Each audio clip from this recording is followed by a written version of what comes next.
know it's been a while, but I'm back. So, I'm going to be talking about true crime. I know that's kind of different than what I've been doing, but I'm interested in true crime. And I just wanted to talk about true crime. So, this is on the Jennifer Pan case. So, let's get started. Jennifer Pan was born June 17th, 1986. She's a Vietnamese Canadian woman. Jennifer's mother, Peacock, and father, Yuhan Bon, were Sino-Vietnamese immigrants to Canada. Yu was born and educated in Vietnam, moving to Canada in 1979 as a political refugee. Peak also immigrated as a refugee. The couples were married in Toronto and lived in Scarborough. They went on to have two children, Jennifer, born 1986, and Felix, born 1989. Yu and Peak found work at Magna International, a auto parts manufacturer in Aurora, Ontario. Yu worked as a tool and die maker while Peak made car parts. The couple persistently worked hard for their money to ensure that Jennifer and Felix had the upbringing and opportunity that they themselves had missed out on. Yu and Peak were 30 and by 2004 were financially stable enough to purchase a large house with a two-car garage on a residential street in Markham, a town with a large Asian population. Peak drove a Lexus ES 300 and Yu drove a Mercedes-Benz C-Class. They had accumulated $200,000 in savings. Jennifer's parents set many goals for their children and had extremely high expectations of them. Jennifer was made to take piano lessons at age 4, as well as figure skating classes where she had trained most days during the week.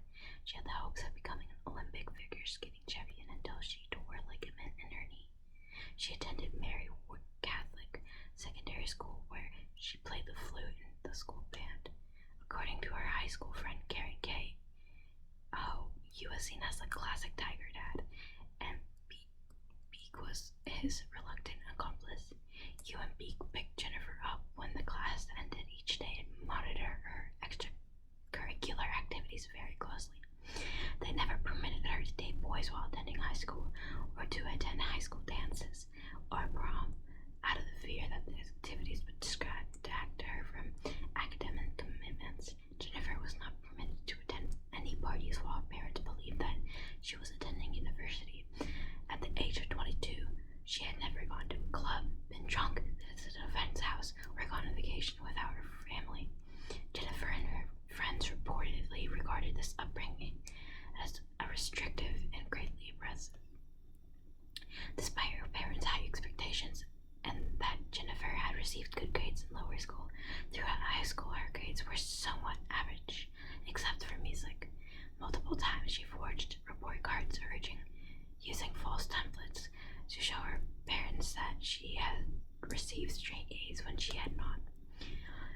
When Jennifer failed calculus class in her senior year of high school, Ryerson University rescinded her early admission. As she could not bear to be perceived as a failure, she began to lie to those who knew, including to her parents, and pretended she was attending the university.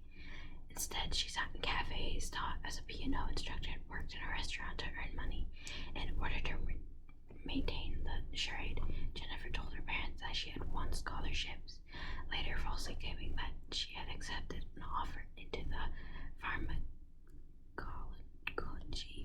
program at the University of Toronto.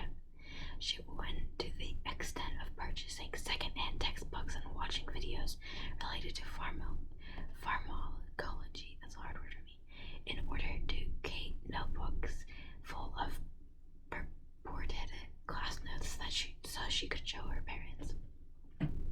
Jennifer also requested permission from her parents to stay near the campus with a friend throughout the week. She was actually staying with her boyfriend, Daniel Chi Kwong Wong, a high school sweetheart whom her parents knew nothing about. He was a mix of Chinese, and Filipino ancestry, resided in a Jack's, and worked at a Boston pizza restaurant. Daniel, a student at Mary Ward, transferred to Cardinal Carter Academy in New York, Toronto.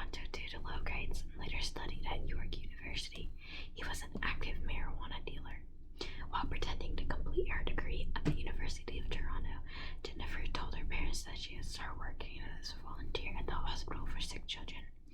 Hugh and Beak soon became suspicious when they realized she did not have a hospital ID badge or uniform. On one occasion, Beak followed her daughter to work and quickly discovered her deception.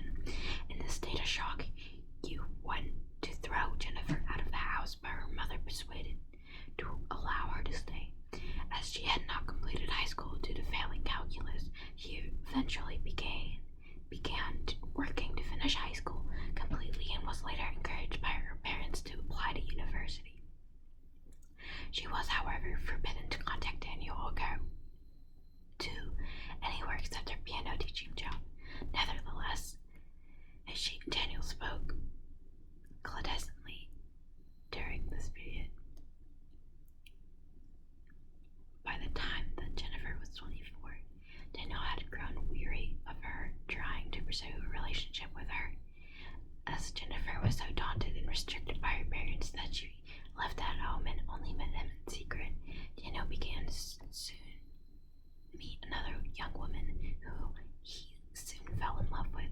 Jennifer quickly invented a new story and told Daniel that a man had entered her house showing what appeared to be a police badge. She then told that several men had rushed in and gang raped her.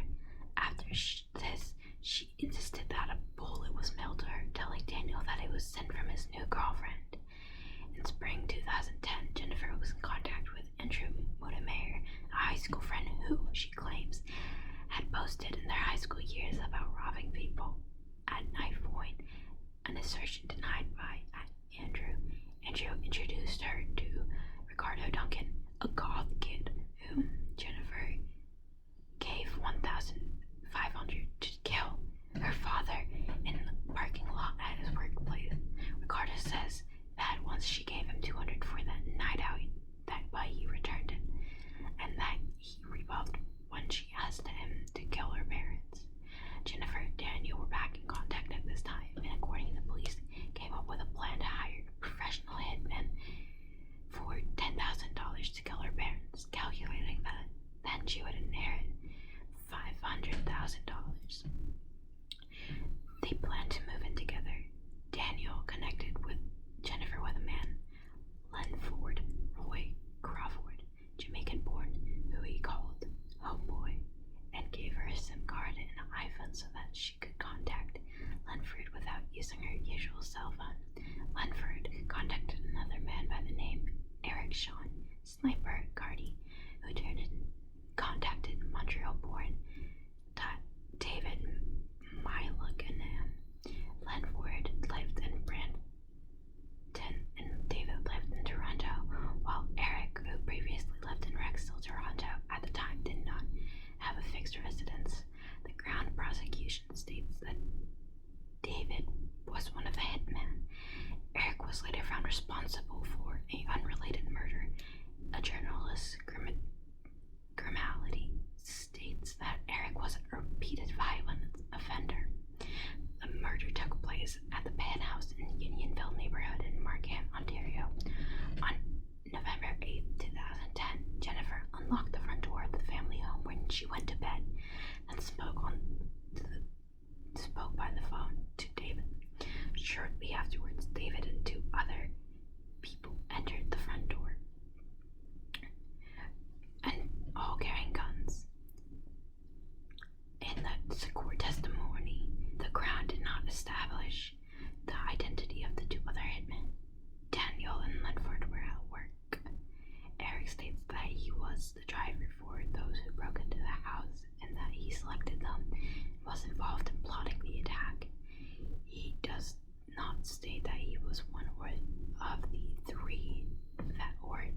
police officer William Bill Goetz falsely told Jennifer that he had computer software that could analyze untruth statements, and there were satellites that used infrared technology to analyze movements in buildings.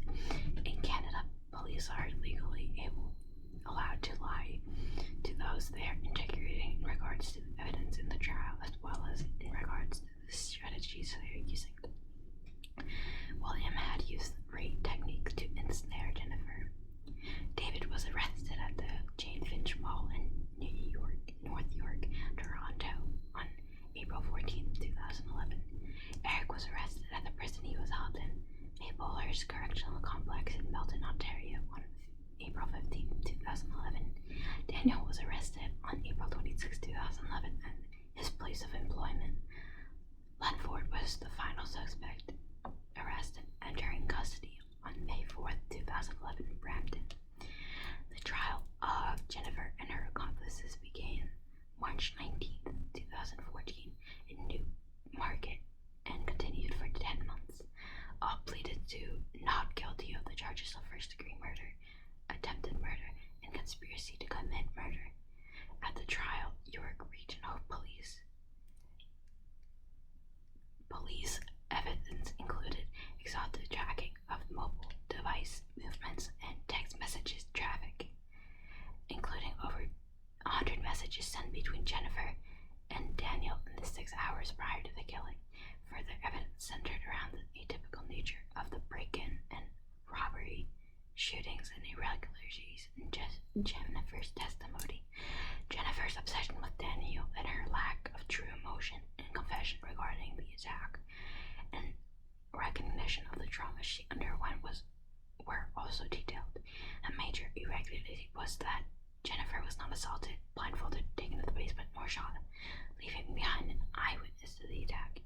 Evidence from Hugh, which differed greatly from Jennifer's version, also undermined her credibility, as her inability to recreate the conditions of her 911 call when her hands were bound behind her.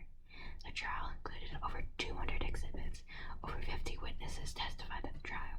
Jennifer, Daniel, David, and Lenford were all convicted on December 13, 2014, and each received a life sentence with no chance of parole for 25 years. Originally, Eric was tried with the other perpetrators, Edward Cipriano. Eric's lawyer felt ill, so around the summer of 2014, his case was declared a mistrial. In December 2015, Eric received an 18-year sentence after pleading guilty to conspiring to commit murder. He was eligible for parole after 9 years. According to Eric, he did not wish to subject you on another criminal trial. Jennifer was sentenced to life with no parole for 25 years and for the murder of her mother and attempted murder of her father. Jennifer's father and brother requested the court order that banned Jennifer from contacting the members of her surviving family, despite the objections of her defensive lawyers. The judge filled the order. Jennifer was also banned from contacting Daniel.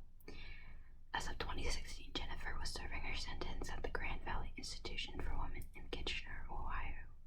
Daniel, previously held in Lindsay, Ontario, was at the Collins Bay Institution in Kingston, Ontario. David was at the Atlantic Institution in Greenuce, New Brunswick. Lenford was at Kent's Institution in Agassiz, British Columbia. Eric, who requested to go to federal prison in Western Canada or Atlantic Canada, was still at the Provincial Bellhaven Assessment Unit awaiting his transfer to federal prison. Eric was